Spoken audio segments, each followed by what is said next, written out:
আজকের যে দ্বিতীয় ভিডিওটা আমরা আজকে রেকর্ড করতে চলেছি সেটা হলো এরকম যে ভায়োলিনের ক্ষেত্রে এই যে 4টে স্ট্রিংয়ের প্র্যাকটিস আমরা আগেরবার করেছিলাম, যে জি স্ট্রিং দেখতে পাচ্ছি, জি, ডি, এ এবং ই স্ট্রিং। এই 4টে স্ট্রিংয়ের প্রত্যেকটা স্ট্রিংয়ের যে নোটসগুলো রয়েছে সেগুলো কী কী রয়েছে, মেনলি আমরা যদি সারেগাম অনুযায়ী প্র্যাকটিস করার চেষ্টা করি।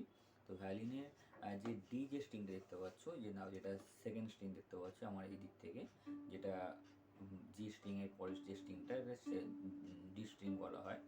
এই ডি স্ট্রিং অনুযায়ী আমরা সারেগামাটা বোঝানোর চেষ্টা করতে পারি। ডি এর যে ওপেন যে নোটটা আর কি, যদি আমরা শুধু ডি স্ট্রিংটাকে বাজাই সেটাকে বলা হচ্ছে সা। তা সায়ের পরের যে নোটটা হবে সেটা কোনটা না, রে।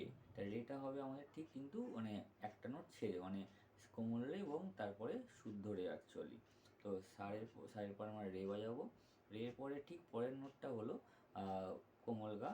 আমরা একটা নোট ছেড়ে গা জিনিসটা বাজাচ্ছি। গায়ের পরের নোটটা হলো ইমিডিয়েটলি মা, তাহলে গায়ের পরে ইমিডিয়েট নোটটা হলো মা।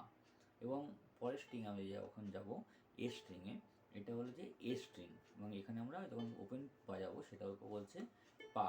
এবং ঠিক তেমনই পায়ের যে ঠিক পরের নোটটাকে বলা হয় কোমল ধা, এবং একটা নোট ছেড়ে মানে রের ঠিক যে প্যারালাল যদি নোটটা বাজাই আমরা, তাহলে এটাকে বলা হচ্ছে ধা।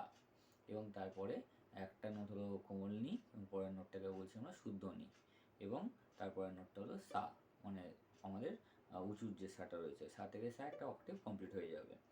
এবং আমরা আগে একটুখানি দেখিয়ে দিই তোমাদের সেটা কীভাবে বাজাতে হবে। দেখো,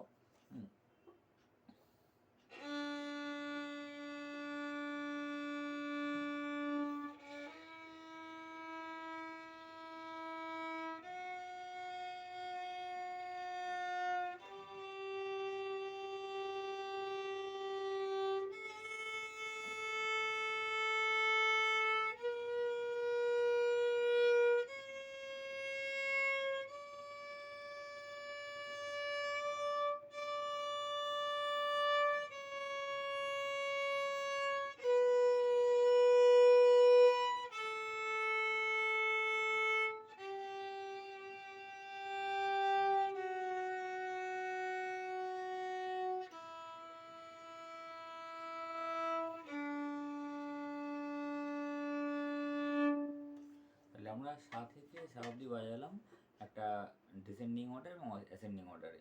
তাহলে আমরা যখন বাজাচ্ছি তখন কি না, সা, রে, রে, গা, মা, পাটা ওপেন, তারপর ধা, নি এবং সা।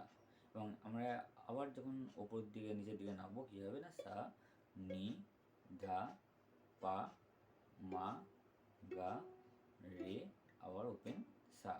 তাহলে এই সা থেকে যখন সা অবধি যাচ্ছি এটা আমরা বারবার প্র্যাকটিস করব, যাতে এই নোটগুলো আমরা ডিস্টিংক্টলি প্লে করতে পারি।